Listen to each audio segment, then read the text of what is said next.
a SWOG intergroup trial, randomized phase 2 trial.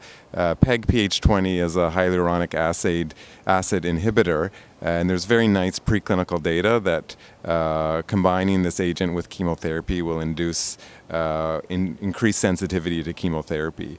There was actually 2 randomized phase 2 trials that were conducted, one with Gem/Abraxane plus PEGPH20 and a second with FOLFIRINOX plus or minus PEGPH20. The Gem/Abraxane data has previously been presented and recently published, and it did show some efficacy, especially in tumors that had overexpression of hyaluronic acid. Because of that, there's currently a randomized phase 3 trial that's being conducted internationally, looking at gemcitabine Abraxane plus or minus PEGPH20.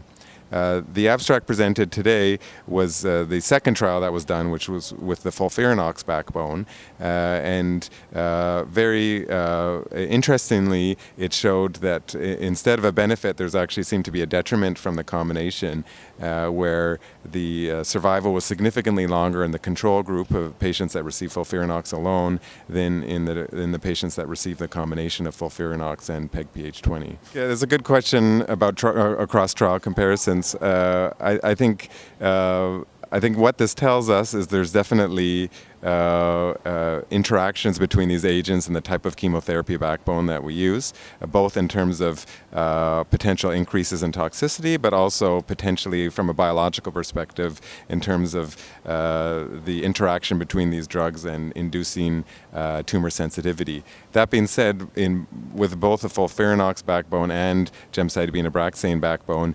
preclinical studies suggested that this drug would work effectively. So I would say it's very surprising that the kind of opposite signal was seen in this trial than what we saw with gemcitabine and Abraxane, and I think a lot further research is going to be required to try to understand why we're seeing these results. So the gemcitabine Abraxane with or without PEGPH20 trial is now in a phase 3 trial that's ongoing.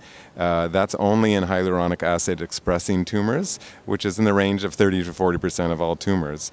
I think if that ends up being a positive trial, then that's definitely potentially would be a treatment option depending on what the results of that trial show.